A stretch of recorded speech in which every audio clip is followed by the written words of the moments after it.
Dr. David Frawley, or better to say, Acharya Sri Vamadev ji, and get enlightened from his vast knowledge of Vedanta.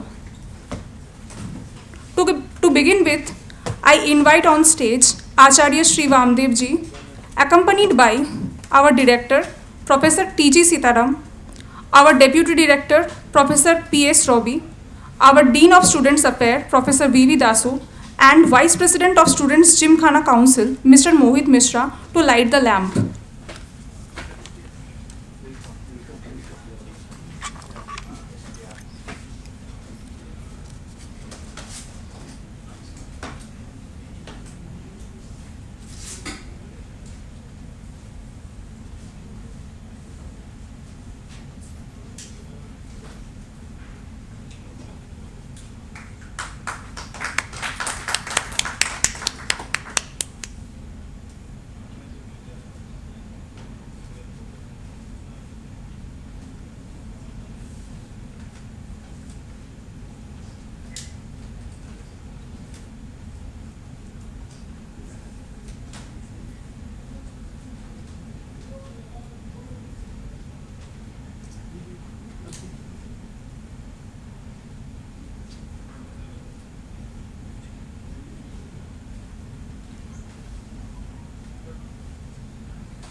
Now I would like to call Mr. Mohit Mishra, Vice President of Students Gymkhana Council, for the welcome remark and to introduce our today's speaker, Sri Vamadeva Shastri ji, and I request the other dignitaries to please be seated on the dais.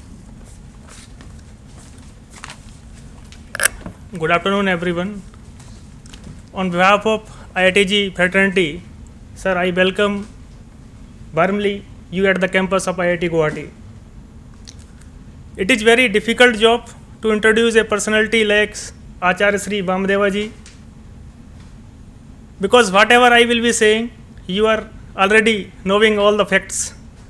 So, just for formality, I am introducing him to you all. Dr.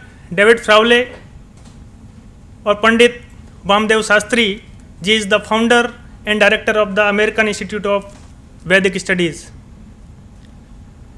His translations and interpretations of ancient Vedic teachings is well acclaimed in both spiritual and scholarly circles.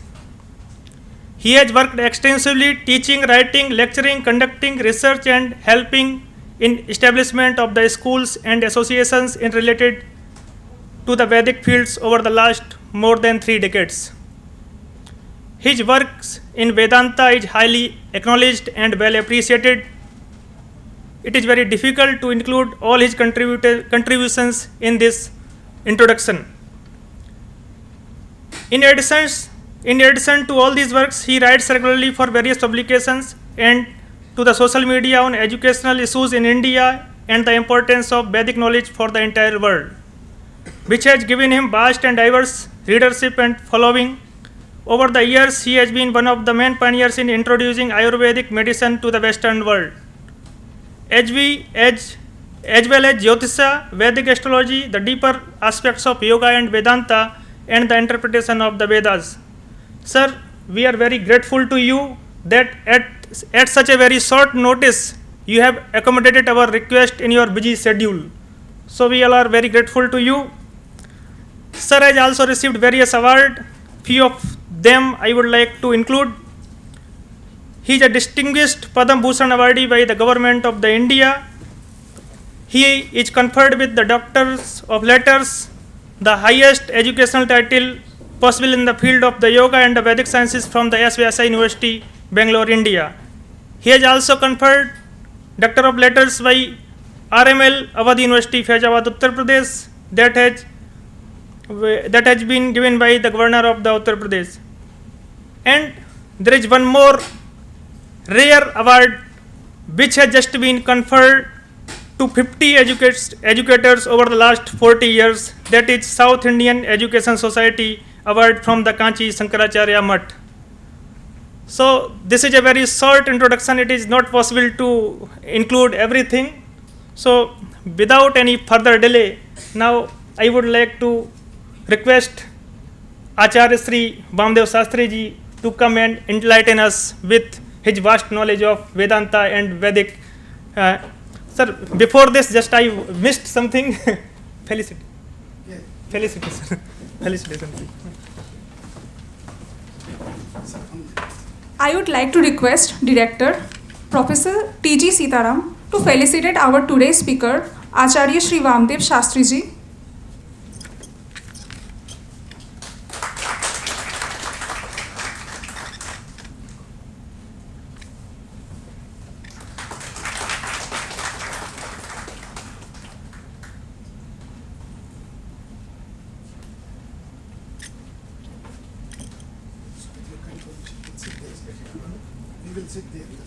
We are really blessed to have amongst us such a great person. So, without any further delay, we would like to request Acharya Sri Vamadev ji to enlighten us through his talk.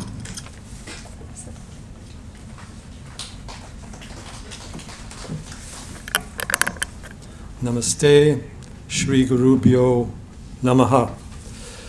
It is my great honor to be here with the Indian Institute of Technology in Guwahati, and we had a good discussion with the director, Professor Sitaram, and I was very happy to note, because we are just coming from having experienced Diwali in Ayodhya, so we get the blessings of Sitaram here also.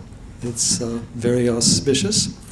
And last night I gave a talk in town on a more philosophical subject. Today I would like to address something more relevant to the modern science, the modern world, and the current technology. And the first thing I want to bring out is that India has the oldest and most profound science in the world, and the science that modern science is still reaching towards, and that is the science of consciousness. Science of consciousness through yoga, Vedanta, Buddhism, all the different dharmic systems of knowledge are based upon study of consciousness. And in the Western world, there's been a study of the material world. There's also been, to some extent, a study of mind. And now we are in this very transformative era of the information technology, which is changing how we view the world. It's also changing how our nervous systems work, and not always in a good way. And the changes it is bringing in may be more fundamental than those of the Industrial Revolution, or even those we had in the early part of the 20th century. And they're affecting young and old. In fact, now we have a generation that's grown up on information technology. I can stand here as someone who actually wrote my first maybe 5 books on a typewriter. It's, of course, a lot easier to do books on a word processor, but there's a different thought processes involved. And I have seen, of course, the growth and development of this technology. And I've worked with some scientists. I can't claim to be a scientist myself, although a scientist may be in the Vedic sense, like Professor Subhash Kak, who's on the National Science Board. And we have regular discussions on these issues of science, knowledge, and technology. So, what I would like to say, first of all, is that we have two types of sciences, as Upanishads know, para, apara vidya. We have knowledge that's based on name, form, and number, which is said to be the outer or the lower knowledge, which is what most of science is. What happens if we take numbers out of science? There's not much left. And we have the higher knowledge, paravidya, by which the Atma is known, by which the eternal is known, and by which consciousness is known in itself. Now, consciousness is a very big word that has very many levels of meaning. At one level, we can say there's consciousness in everything, starting from the smallest subatomic particle to the greater universe as a whole. There's a kind of knowing, a process, an awareness through which things are functioning. But there is also the idea or the recognition of some transcendent consciousness behind the universe, which is what we find in the Vedantic thought. And here we have to draw a distinction between consciousness and mind also including intellect. Mind is a creaturely based intelligence. The biological phenomena, it starts out the brain, physical. So it is conditioned in various ways. Biological imperatives, social imperatives, psychological imperatives. As I say, it's conditioned by language. It's conditioned by our five senses, which are limited. We don't see out the back of our heads. We only see things of certain sizes. So we usually approach knowledge through the field of the mind. And the mind also gives us a great deal of information. Information being data, names, forms, numbers, shapes, sizes, descriptions, data. And out of that data, we try to define something, or we try to determine something, or make some value judgment. But there is also a deeper level of knowing within us, a deeper consciousness or self-awareness. And in the Vedantic perspective, consciousness transcends the mind. Consciousness in the higher sense, pure consciousness, Atma Chaitanya or Chit, is not a biological phenomenon. It is the nature of reality. So, for example, in Upanishads, Atma is compared to Akasha. In other words, it's like space. There is a cosmic intelligence that pervades all space. There's also a transcendent consciousness beyond any type of mundane time, space, or causation. That is the Vedic view. And also, there is one self, or Purusha, one being. The entire universe is one being that has an organic nature, that is a connection of all these different phenomenon. And the human being is said to be a manifestation of the cosmic Purusha, and the cosmic Purusha is like the cosmic human being. And in modern physics, there's still a search for some consciousness behind the universe that is moving in the direction of Purusha or Atma. But at the same time, in biology, there really isn't that concept of a higher self or Purusha behind the body. That there is some transcendent being that can be in more than one body, that is beyond birth and death, or that is involved in this process of karma and rebirth. It is still functioning at a more mundane level. So the first thing I want to emphasize is that India has that science of consciousness. It has been preserved. It is still being preserved. We recently gave a program on Advaita Vedanta through the Chinmaya University outside of Kochi. Their swamis are very good at teaching this. We have great gurus in the 20th century like Bhagwan Ramana Maharshi. You have the different Shankaracharyas and, of course, various great yogis. This tradition is going on, but it is a different type of science, and it has its different parameters and its different approaches. It's not evidence-based outwardly, it is evidence-based inwardly. In other words, you have to experience that in your own consciousness. And the Yoga Vedanta teaches us how we can move beyond the limitations of the mind, the limitations of information, the limitations of the outer view of the world to a more direct inner knowing. Yoga says the same. Yoga is chitta vritti nirodha. It's based upon the silencing of the mind. And in Yoga and Vedanta, the ultimate pramana, or means of knowledge, is samadhi, which is the silent mind, the mind that is like a mirror. And that direct knowing, nirvikalpa, beyond wishful desires or thoughts of any type, has no conceptual content. It has no name and form, and yet it is pervading all things. So that science is there. And to realize that, you have to live a certain way of life. There has to be a certain sadhana, because these are part of the steps of inner knowing. It's not simply an outer knowing that can be adjusted as an external experiment. Now, that being said, there are many scientific studies today coming out on how meditation helps us live or think better, help you with your sleep, help you with relieving stress, bring more calm. That's all very good, but you're still measuring the effects. You're not necessarily understanding the deeper reality involved. So what happens is you have in the modern world, modern science, brain, mind, and consciousness are essentially regarded as the same thing. Mind is a function of the brain, consciousness is a function of the mind. In the Vedantic system, brain, mind, and consciousness are related but different. Outer aspect of the mind connects to the brain, but the inner aspect of the mind holds the karmas that can take you on to another birth, another body. And the inner aspect of consciousness, or pure consciousness, transcends time, space, and karma. Very cosmic view, very deep and profound understanding, more related to the eternal and the infinite rather than to the outer limited factors. And so, as we are in this age of information technology, we are giving all emphasis, or primary emphasis, more and more to the outer aspect of the mind, data and information.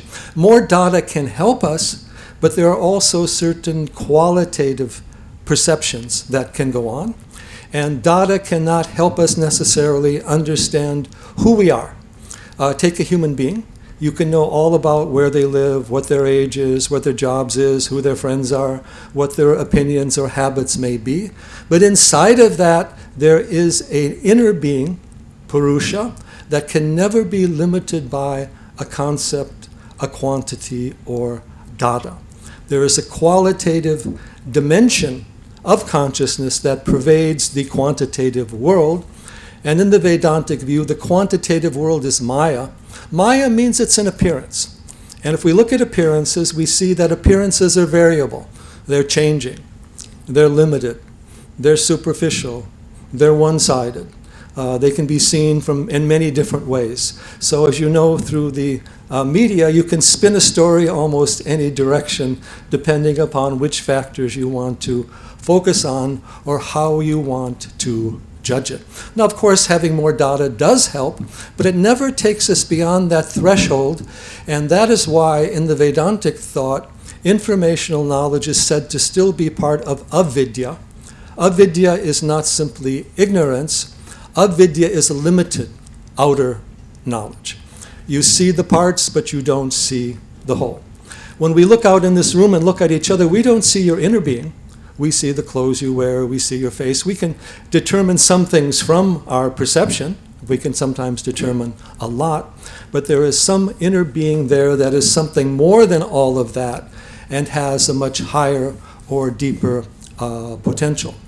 Now, as human beings in this, as we say, this very critical stage of civilization, there are certain things we don't understand in our educational system.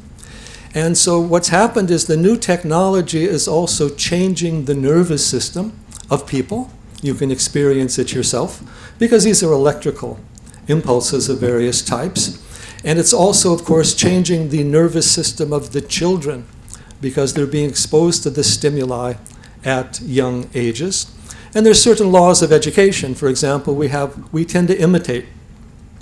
So if the child is around a cell phone all the time, they imitate the cell phone and start to conceive of their own reality as something like the cell phone. And then they start to relate or communicate through that. Often when people are looking at various communication screens, I say to them, "What are you looking at?"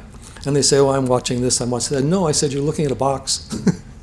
You're looking at a box, you're looking at a screen. So the problem is we become conditioned by that to start thinking that way.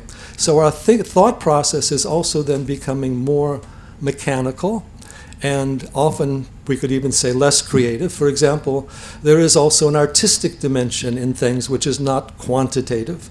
You know, for an artist, a bowl of fruit on the table is not a bowl of fruit on a table, but elements of design. So we are at this stage where we have to look at our education. And you'll notice that this technology moves very fast. The electrical impulses move very fast. And so we start to get hyper, or we start to get overly stimulated in what we do. We work with the Ayurvedic medicine. One of the biggest problems in the world today is depression. In America, nearly half the people are suffering from depression, particularly over the age of 50. What is the cause of depression? Is stimulation. You're overly stimulated, you get burned out at a certain time, you raise the level of stimulation, and then at some point it just doesn't work for you anymore. So what's happening is that the technology is now affecting the human being, and we're also starting to lose our organic basis of life. One of the famous Vedic statements is Vasudeva Kutumbakam. You know, the entire world is one family. In the West, the family system is going. In some areas, it's almost gone. You may have families where there's a single parent, or where two members of the same sex, or where you may have families where there's no family at all. So the elderly people go to a rest home somewhere. They don't have an extended family to connect to. And then you have the patronage of the state through the welfare system to take on the role of the family system that is no longer there. And so there's a misunderstanding of how the mind works. So what if we look at the children today? In America, now 30+% of the children are taking medications for diseases that were not in the textbooks 30 years ago. Attention issues. Not to say these problems weren't there, but we have that drug-based parameter that is being pushed. And the power of attention. The most important thing you have in your life is your own power of attention. And the greatest strength you have is that dharana shakti, or that ability to sustain continuous awareness. Even something like samadhi is something just simply as continuous awareness in which you can make all the connections. What is our dharana shakti today for the young people? A millisecond, 1 second, scenes in a movie are 20-second, computer games are quarter seconds.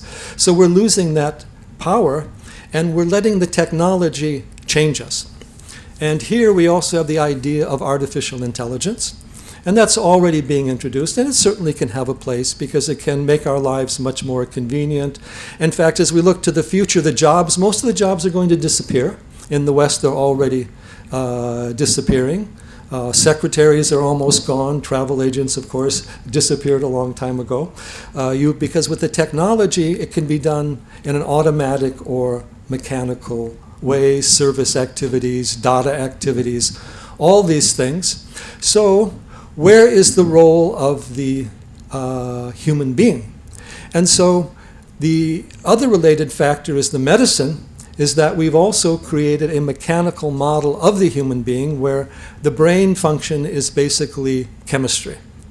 Good chemistry, happiness; bad chemistry, unhappiness. If the brain is only a matter of chemistry, then why do we punish criminals? A criminal is only suffering from bad chemistry, and the solution is to give them a better chemistry.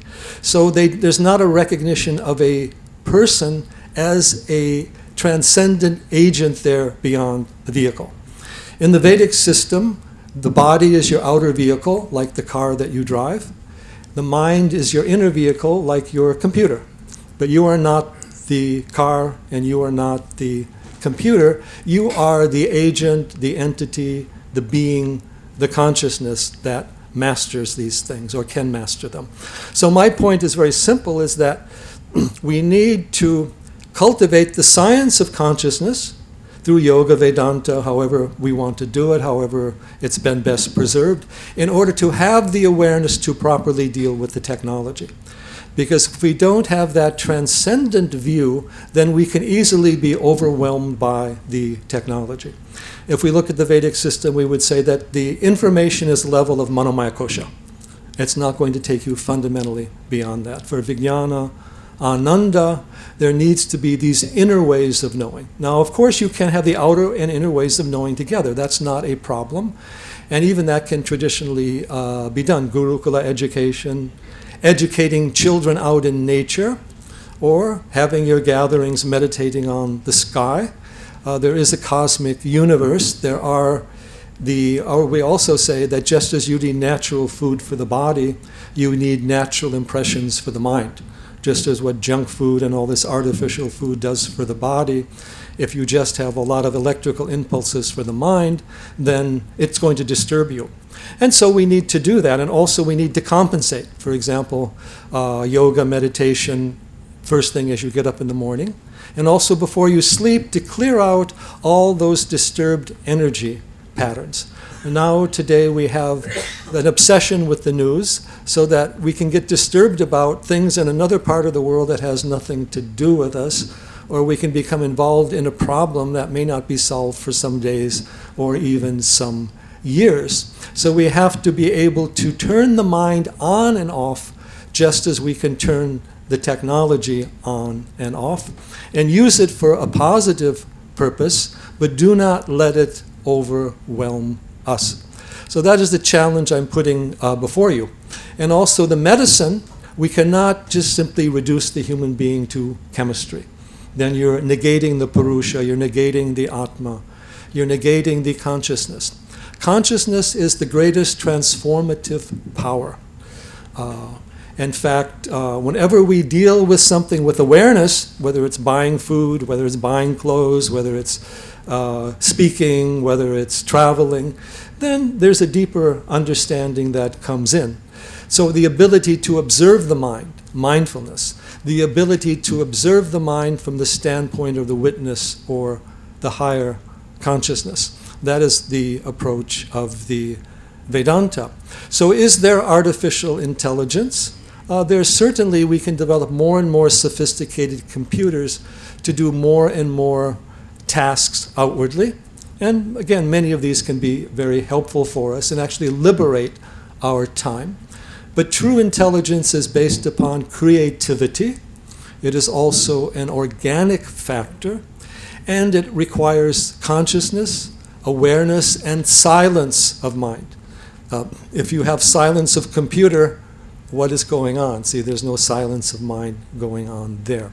So it's very important to use this technology in the appropriate manner, but also know how to transcend it into a higher awareness.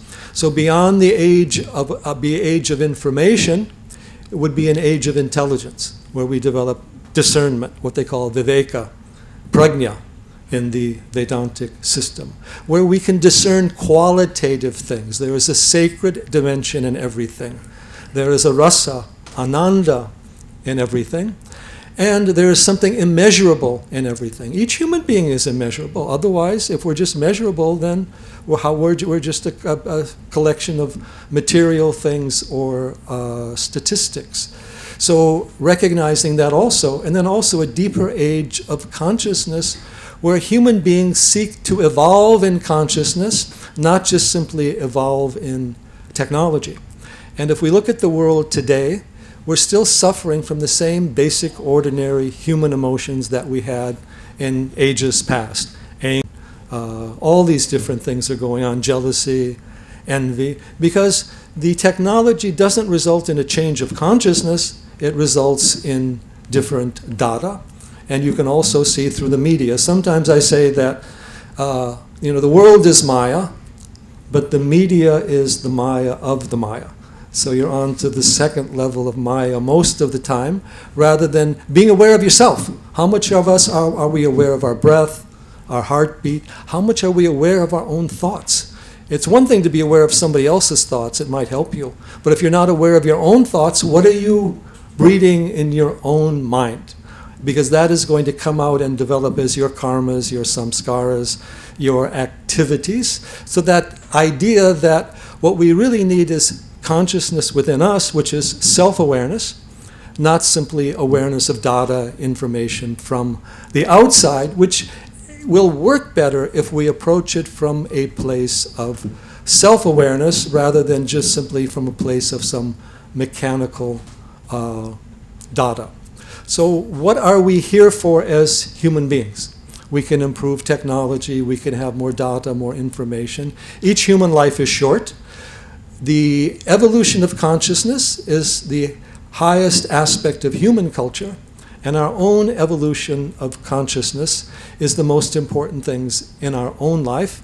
It does involve all these aspects of properly using the body, the senses, the prana, the mind, the buddhi, but that is only possible because there is a deeper consciousness that is the witness or the knower behind that. So we have out of India these magnificent texts called Upanishads, which go back before time of Buddha.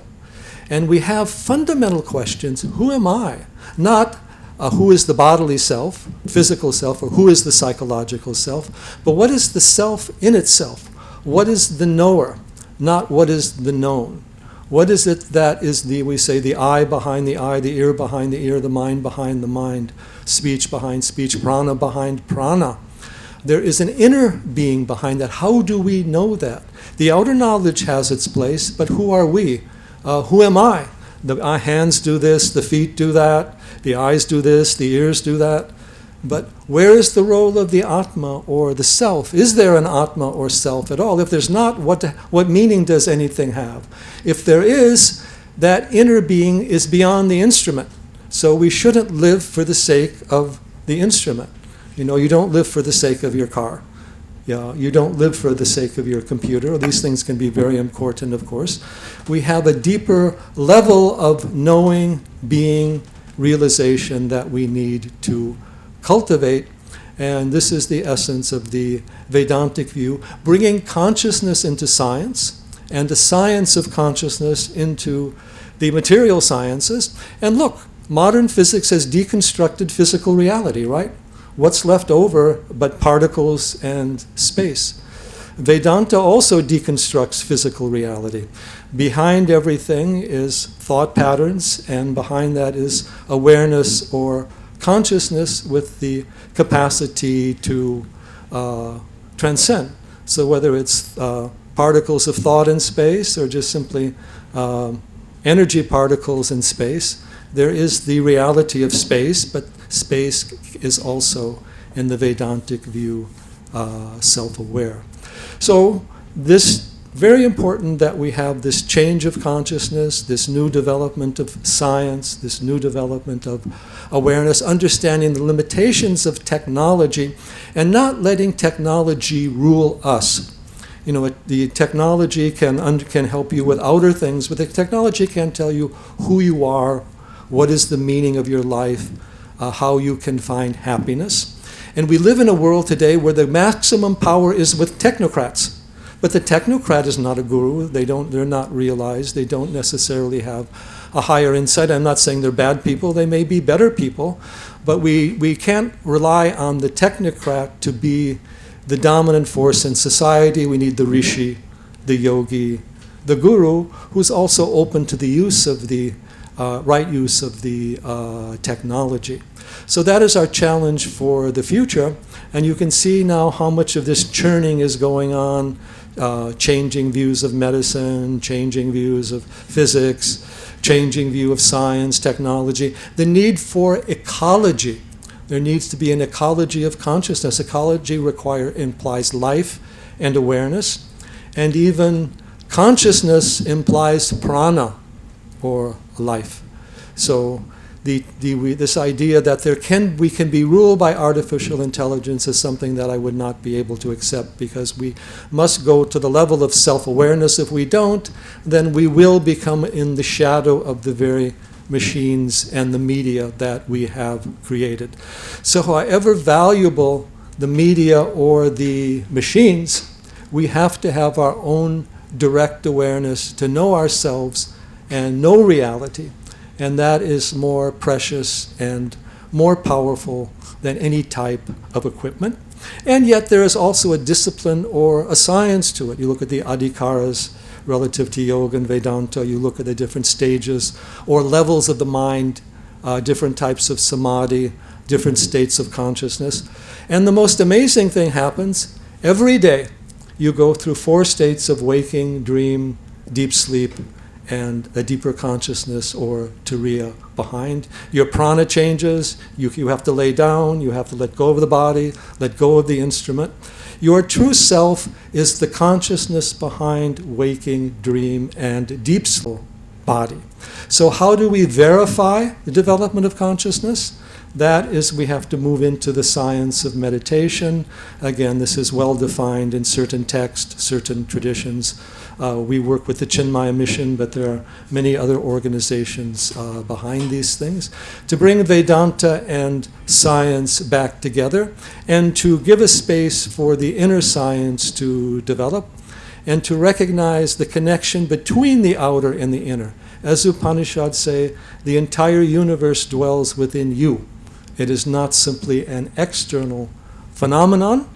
It is your own inner being. You know, we have the Dahara Vidya, we have the Guha, we have the Dahara Kasha, the small space within the heart, not the material heart, but the core of awareness. We are connected to the universe as a whole.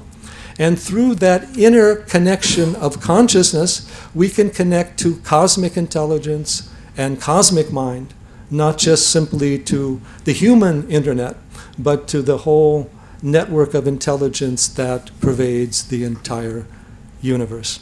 So those are the main points that I would like to raise. What I would like to do is have some discussion with you on any of these points and questions that may arise relative to the issues involved. I also know you come from various backgrounds and have various concerns. I've had some good discussions with your members already, because these are primary issues. And India is the only place where really the science of consciousness and all the other sciences can be brought together. Ayurveda also helps us connect science of consciousness with biology, and then the connection of science with the cosmology and physics. So this could be a tremendous gain for all of humanity if you are able to show the interface, the mutual usage, and ultimately the greater relevance or importance of the science of consciousness that has been India's dharma.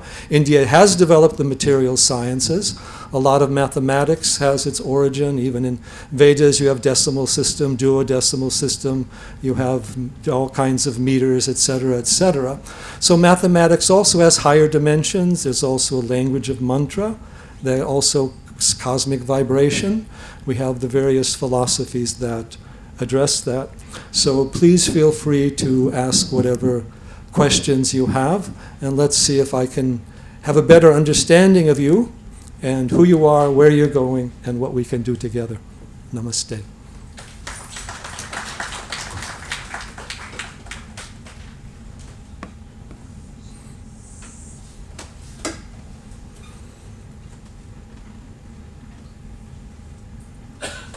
Is there a microphone for him, or we'll have to?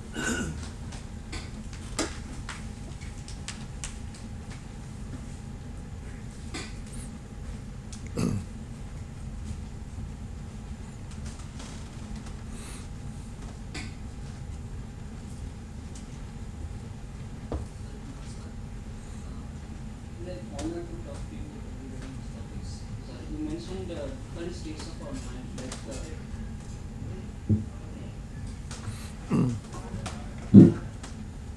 hello, sir. It's an honor to talk to you regarding these topics. So you mentioned that the different states of our mind, like Japanese Sapna, Sushupti, and Right. Surya. So can you a little bit elaborate the difference between Sapna state and the Sushupti state? Yes. The dream state, of course, has dreams. The mind is active in the dream state. In the deep sleep state, Sushupti, the prana sustains the body, but the mind is in a latent state. And here we again draw the distinction between mind and awareness. There is a subtle awareness in deep sleep. In fact, you'll note that if we don't have a restful deep sleep, we don't feel rested overnight, because it's that connection with the deeper consciousness and prana that allows the body to be renewed. So yes, that's very important. There's also dreaming going on in the waking state, but it's also possible to carry on wakefulness throughout waking, dream, and deep sleep, and to cultivate this greater power of awareness. We also ultimately define yoga as moment-by-moment awareness. That is the ultimate goal of the practice. How do you? Thank you, sir.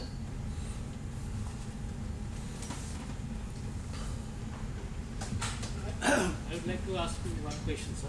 Yes. Sir, I have got some certain very rudimentary understanding about the Upanishads, and as you have stated about the states of our consciousness, like sleeping, dreaming, then Upanishad, particularly Kana Upanishad, and all the Upanishads in fact tell us we are a part of the transcendent being, Param Brahma. So if I transcend all these three states, go into a state like superconscious, then I can have a union with myself, with the transcendent being. So my Yes. point is that Upanishad, Vedanta, reading them as an academic discipline and lived experience. So for an ordinary man like me, is it possible to achieve that state and be with the transcendent being? Yes. Yes. It is possible for everyone, but it requires as much attention as you give the most important aspects of your life. You know, whether it's your education, so much attention had to be given to that. And of course, you need to have the proper knowledge and the proper guidance along. And that you do have with the Vedantic text and with the Vedantic gurus. And it's just a question of uncovering who we are. It's not a question of creating something new. What is your true nature behind or beyond waking, dream, and sleep, or the different patterns of thought, emotion, and sensation?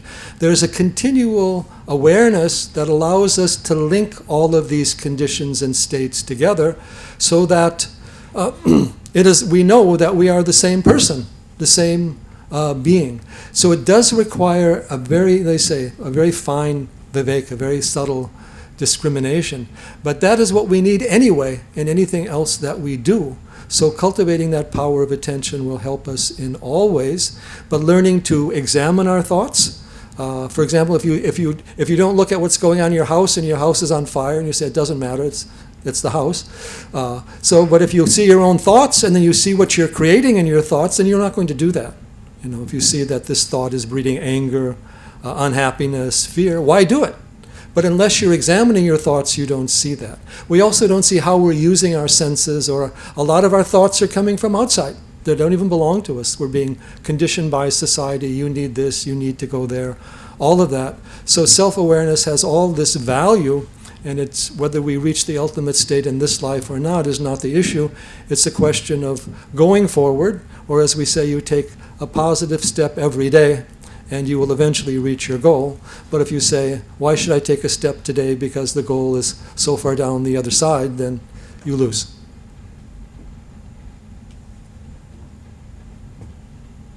Any other questions?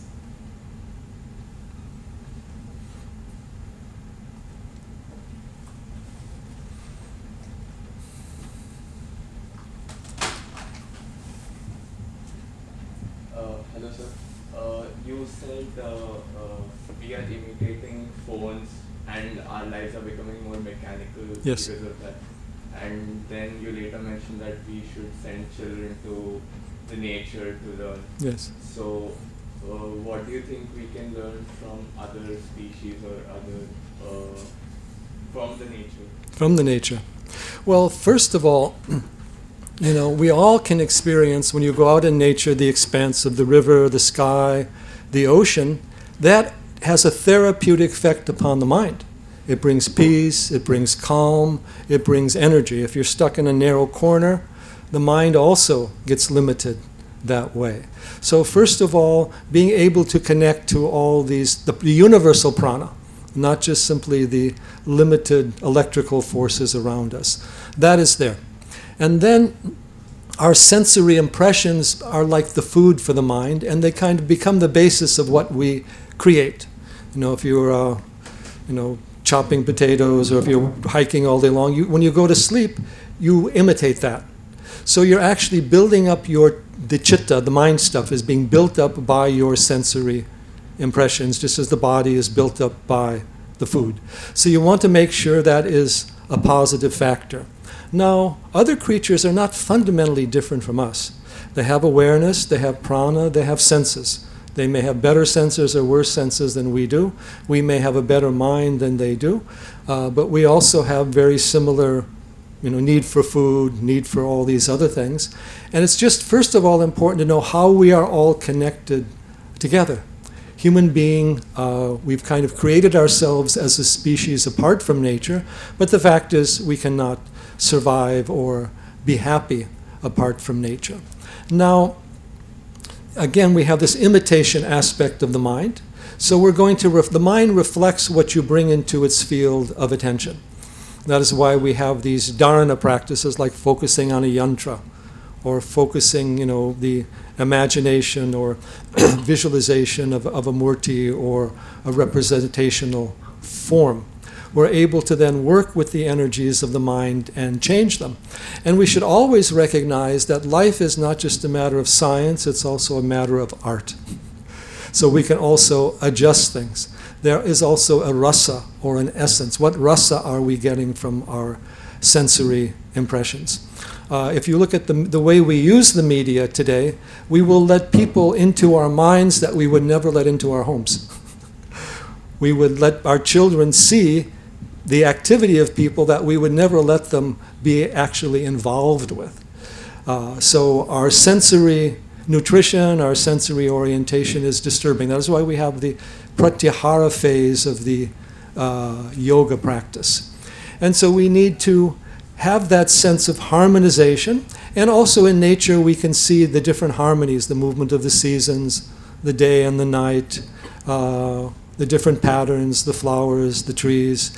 And what yoga teaches us, and also Vedanta, is that whatever you give your full attention to, its inner secrets will be revealed to you. So this idea of samyama as a means of knowledge.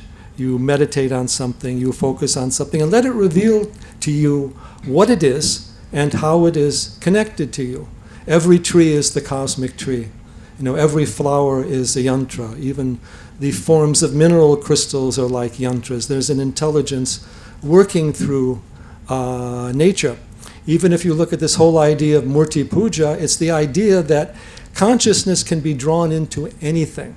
So we are a certain biological form of consciousness, but we can also draw higher awareness, consciousness, higher vibrations into forms and structures. That's the science of yajna, science of puja, temple worship, all of that. Understanding tanmatras, these subtle essences for the senses also have tremendous prana and also work at subtle levels. You have not, besides the physical body, you have a subtle body, you have an energy field, you have a mental body. You can be aware of these things and experience these things. If your dreams are disturbed, there's usually some disturbance in the mental body, mental digestion. So we have this, not only in the science of consciousness, we also have the science of the subtle reality and being able to work with these forces that transcend physical reality, but are there as energies. What is science teaching us with its subtle concepts? Is that we are just energy and space. And that is the same thing that Yoga Vedanta teaches us. You are a flow of prana. You are just not simply a physical structure. You are not simply chemicals. You are a certain pattern of thoughts. And even behind thoughts, there are deeper levels of intention. So there's an inner exploration besides the outer exploration, exploring all the depths of mind and consciousness, and subtle reality is there as well. But nature becomes often the main link for that, and a way to detoxify the mind. That's why we always say that children should be brought into nature, and they should be allowed to play, they should be allowed to move, and we should connect ourselves, our mind with the mind of nature, and our prana with the prana of nature, because we are all an interconnected ecosystem, not only at a level of the earth, but also at a deeper level of consciousness, interdependence of the reality leading us to the unity of the reality.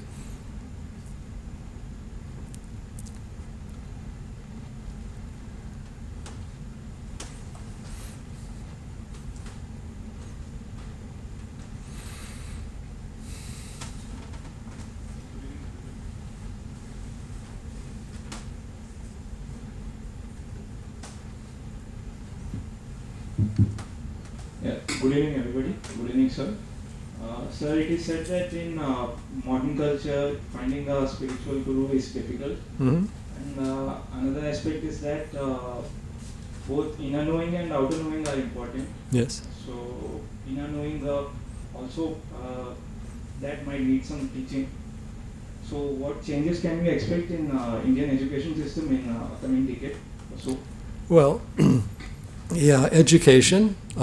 I think you're in a little better place to address that or to see what is going on. But from what I can see, is that India is a place where we can bring more yoga and Vedanta into the education system, not as a belief system, but as a way of well-being, balance, harmony, inner knowing, cultivating powers of attention, cultivating higher awareness. That needs to be brought in, because it's not just a question of learning about things, but knowing how to learn. It's also a question not just about gathering data, but knowing what to hold inside yourself. You know, in the Gurukula system, emphasis is put on smriti, remembering things. Now we think that if we have a database, we don't need to remember anything, and that we can answer a question by cutting and pasting data rather than through an inner process of knowing. So it's very important to cultivate that inner memory also, which is also a kind of self-awareness, self-remembrance, and sustaining a continual awareness through things. If you put your hand in the fire, you get burned. You don't put your hand in the fire. If you put your hand in the fire and got burned tomorrow, then you wouldn't necessarily know that correlation. So not all the forces of life manifest immediately. But if we cultivate awareness, we can see how that goes. Say Ayurvedic medicine, if I eat a lot of spicy, oily, pitta-increasing food, I get some ulcer, indigestion, pitta problem, and I don't see it because it's a small thing happening. But if I have a sustained awareness, or in terms of the doctor knows the diagnosis, then they can draw the correlation between cause and effect. So today, we're kind of letting the external world control us, and we have to remember that in the end, we are responsible agents for who we are. In the end, we are karmically responsible to what happens in our lives. So we cannot just simply farm out our healing, our well-being, our knowledge, our awareness, our spirituality. We have to cultivate these things directly within ourselves. So I hope the education moves in that direction, and that as we introduce technology, that we don't move out of nature, and that we create ways of using the technology along with nature and other forms. And here, Ayurveda, we also have what we're called the Medhya Rasayana. This is a rejuvenative agent for the mind. We have certain herbs like the Brahmi or the Mandukaparni or the Shankapushpi, natural organic things that can bring about a change in brain chemistry. You can change your own brain chemistry. You don't need a drug. Your food affects it, your sensory impressions, your pranayama affects it, and again, special herbs and oils can also affect it. It's very important that we learn to take control of our own chemistry and also of our own all these stimuli that come into us and use them in the best possible way.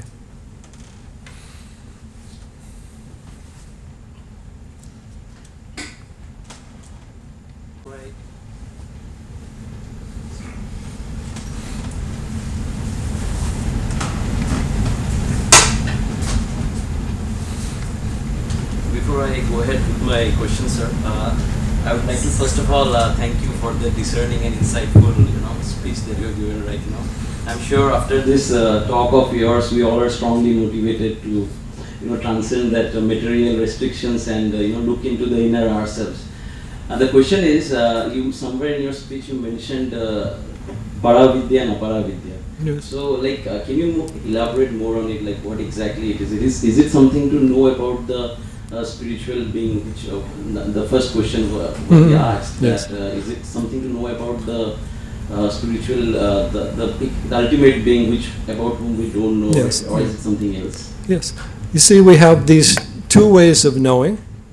The outer, or the aparavidya, is based upon name, form, and number. Now, if you know somebody's name, do you necessarily know them? Not really. You just know something about them. If you know a particular form, you can identify it, but there's still a lot about it you don't know. And numbers, we have many systems of measuring things.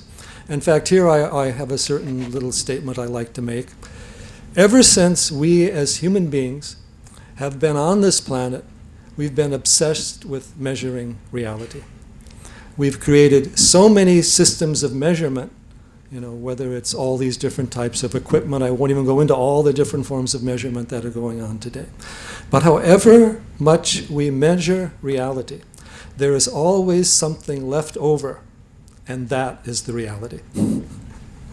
So we recognize the reality of the measurable, but the higher reality of the immeasurable. And what is the immeasurable? The immeasurable is also the one who is measuring. If you are measuring things, then you are not limited to those particular measurements. So we can see these different levels of knowledge. Even say in our relationships, you know somebody's name. But when someone becomes your friend or when you become married to them, you will see other aspects of who they are. And yet even beyond all of what is there, there's a deeper aspect to every person. That is why the Purusha is ultimately beyond identity. You can't say that it's this or that or not this or that. Everyone has that universal potential, which is the capacity to become everything and nothing, we could say. So there is the outer knowledge, which is very necessary at a practical level. Vyavaharika, they say in Vedanta. You need to know where to go, what to do, how to measure, what to drive the most. And then the more technology you have, better things that you can do. Potentially you can also have more time and so forth. But there's also an existential need to know what happens after death, what is immortality, where can I find ultimate happiness, what is knowledge that is not contradicted, what is eternal knowledge apart from information. The weather changes by the moment. You can't say this is the weather for all time. So too, most of our knowledge is that way. So that is what we need to consider, that there is an inner dimension of knowing through direct awareness that cannot be simply quantified at a sensory level. For example, try an experiment. You can go outside and lay down, particularly at night, and just watch the sky. And then, as you go back, you'll find that your sensory perception will be improved, and you'll have a clearer vision of things. So knowledge is not just about gathering data. Actually, if we can empty the mind and make ourselves receptive, we can know even more. Know as being, not simply know as data. Feel that oneness with the existence, not just simply be aware of different things on the outside. And outer differentiations you have to know. We're not asking you to walk in the street while the cars are there, but we're saying that there is an inner dimension of knowing through which we can witness the activities of the body and mind and use them in the best possible manner, including our technology.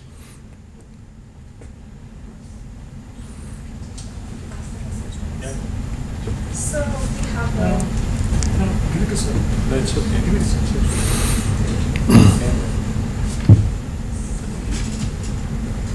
I just wanted to ask you, do you have anything to recommend in the line of the best spiritual practice for an IT student or for an IT professor? Well, spiritual practices are done on an individual level, of course, but obviously basic factors should be there. One-pointedness of the mind is important. Good power of memory. Pranayama helps bring more energy into the mind. And giving that additional space, first thing in the morning, last thing before sleep, to empty the mind and to be aware of a deeper reality. But there are many sadhanas, mantras, gurus, each human being is different, so some diversity is there, but you have to also renew and rest the mind. If it's a muscle that you overuse, you're going to weaken it. And recognize a lot of the most important solutions, even for scientists, came in a moment of rest, distraction, meditation, not when they were struggling too hard to know. Knowledge actually comes when we have inner peace, relaxation, openness, not when we're all tense about finding something out in a certain period of time.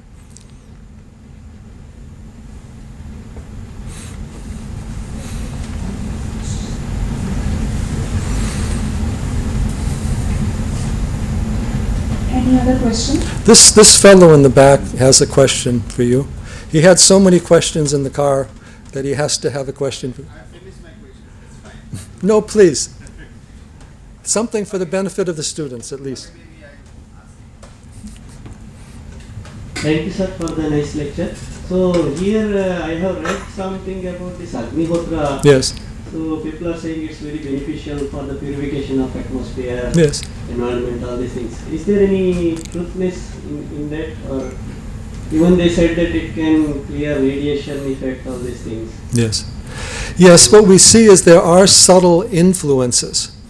For example, if you design your house properly, or if you have beautiful art forms that affect us, there are these subtle influences or tanmatras that can affect us. So when we create certain offerings, certain fragrances, we're changing more, you might say, the psychic air, or we're changing things at a deeper psychic level. So yes, there are influences there. I wouldn't say they're necessarily magical, but there is a way of bringing these higher vibrations into life, and a science in which we know how to use aromas, fragrances, fire, elements to enhance consciousness and to create a more sattvic environment in which to function. So yes, that is what these things are about.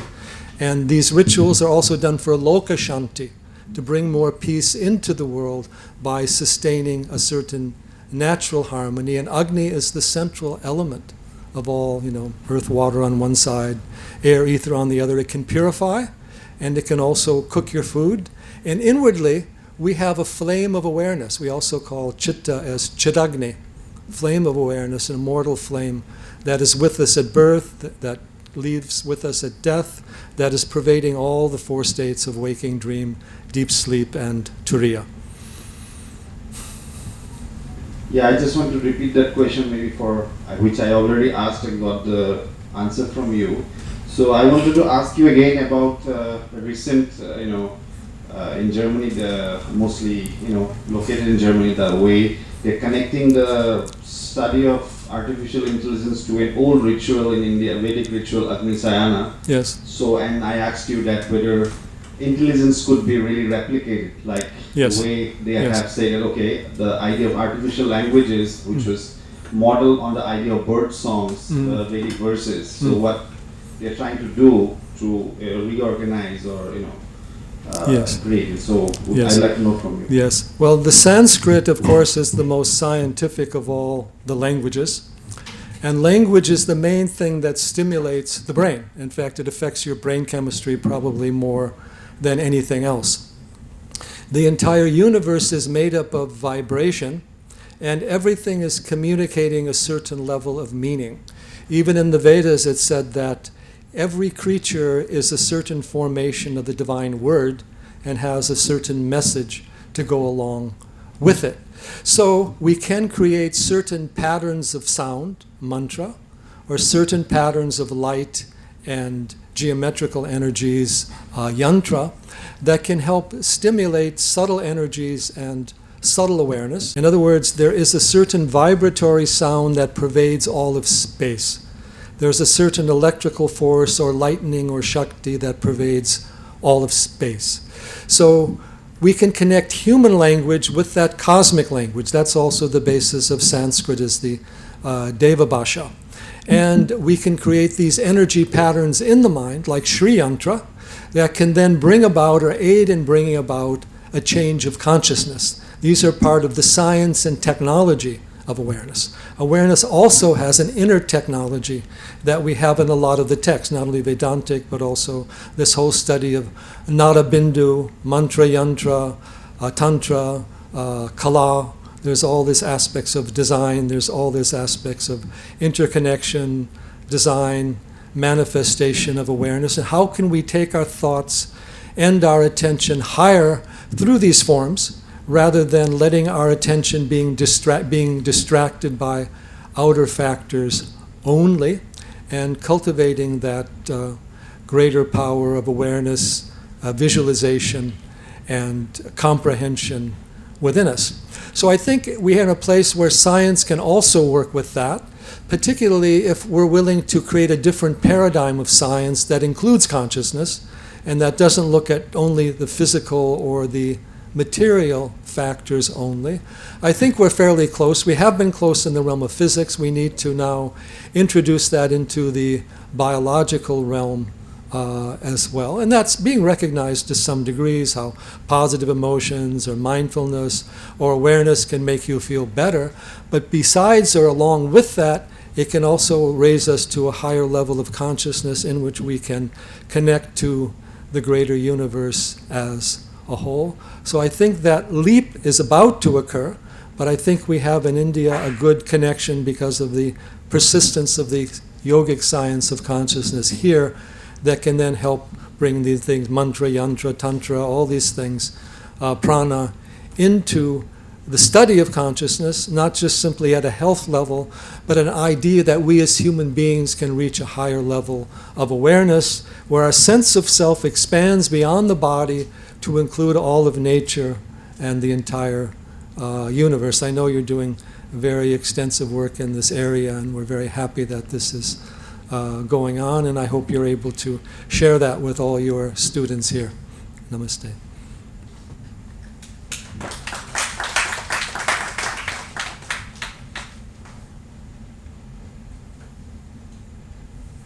Shall we just take one more question, or?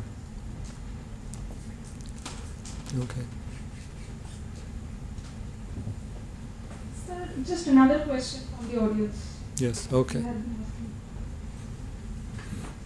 What is the role of the guru in a way of attaining consciousness? Yes. What is the role of the guru? In fact, we can draw this connection, this question in a broader sense. What is the role of the teacher in life? You have many teachers and gurus. In fact, you need a living human being in order to truly learn. You also need text, you need other things. But the living guide or human guide is a very important factor in all levels of learning. We can't leave a child out in the wilderness and it will teach itself. And the child needs other human beings in order to grow and to learn. So the importance of the teacher is very crucial in the spiritual realm because we're dealing with things that are formless. We're dealing with processes in the mind. We're not just dealing with things that anybody can see on the outside. We're dealing with subtle distinctions, like even take artists. Artists like to study with another artist in order to cultivate their skills, but also cultivate their perception. So there, the role of the guru as the guide, the teacher, is very important, and also a role model, an example, and also someone who has experienced what we have experienced, but also knows how to move beyond that. There's no perfect person, there's no perfect guru, but we can learn from our mistakes, and there are those who have learned the tricks of the mind and how to move beyond the mind and experienced a deeper reality. And they've also been part of other trainings and had teachers and been part of that. There is this whole Sangha relative to the yogic and Vedantic knowledge. Sir, when I had a question, like since the beginning, is that can you? It's from your own speech. You just said that like attending the supreme level of consciousness is believing that the entire universe dwells within you.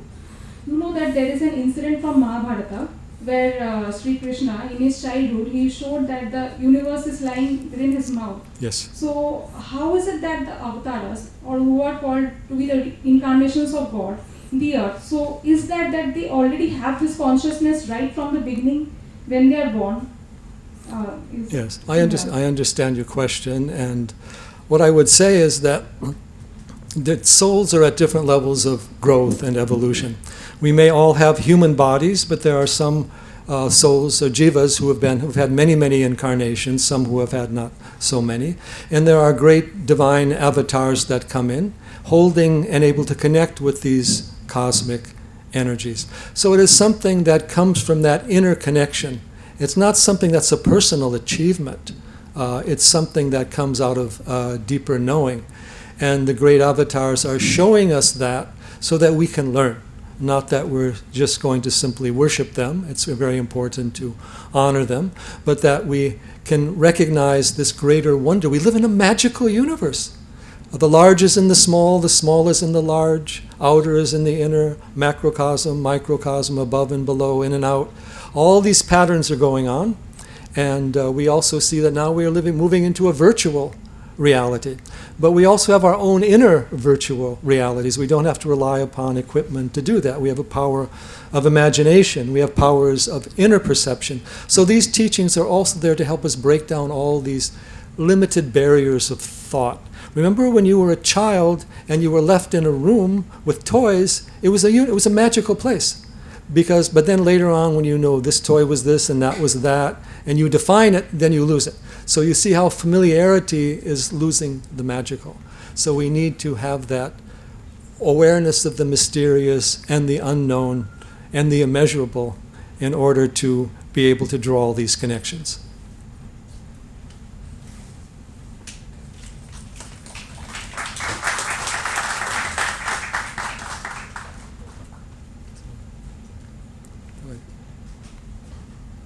So I think we can gradually close out our meeting here. I was very happy to talk with you and to be in touch with this aspect of the Indian society. I've been to IIT Madras and IIT Delhi. Sometimes there are different questions involved.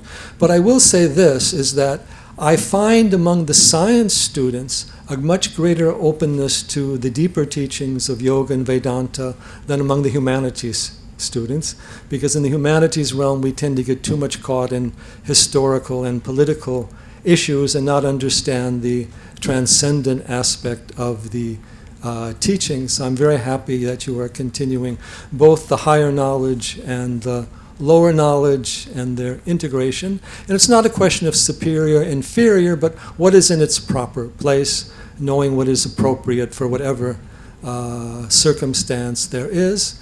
And ultimately, the Dharma is about adaptation, doing what is best possible at any given moment of time. And so in that respect, each person, each time, each place is different and requires its own orientation.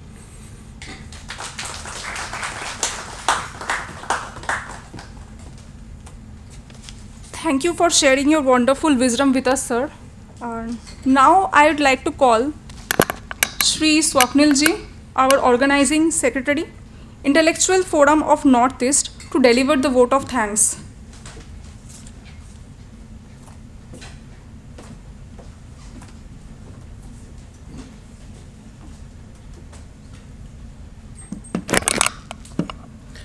Namaste. On behalf of Intellectual Forum of Northeast, I am very happy to stand over here to give my vote of thanks for such a great program. Firstly, I am giving my deep heartful thanks to Sri Vamadeva Shastri ji for accept our request to address the prominent scholars and academicians of this great institute in a very short notice from your tight schedule. And also I am giving my humble thanks to Director of IIT Guwahati, Professor Sitaramji, Deputy Director P.S. Rubiji, and the Dean of Students Affairs, Sir, Professor V.V. Dasuji, for their great supports. Lastly, of course, to Mohit and his team for organizing such a good talk on relevant topic in a very short period. Thank you so much.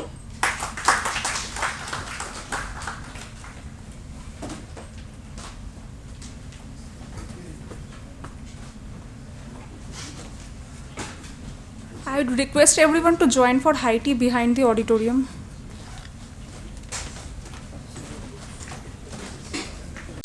And I'm leaving one recent, fairly new and fairly old book with you called The Rise Arjuna, which is a call for the awakening of that Arjuna spirit, both at the levels of knowledge and at the levels of action, to make a new India, as Narendra Modi says, and to create a new world and a new planetary age with the Vedic knowledge.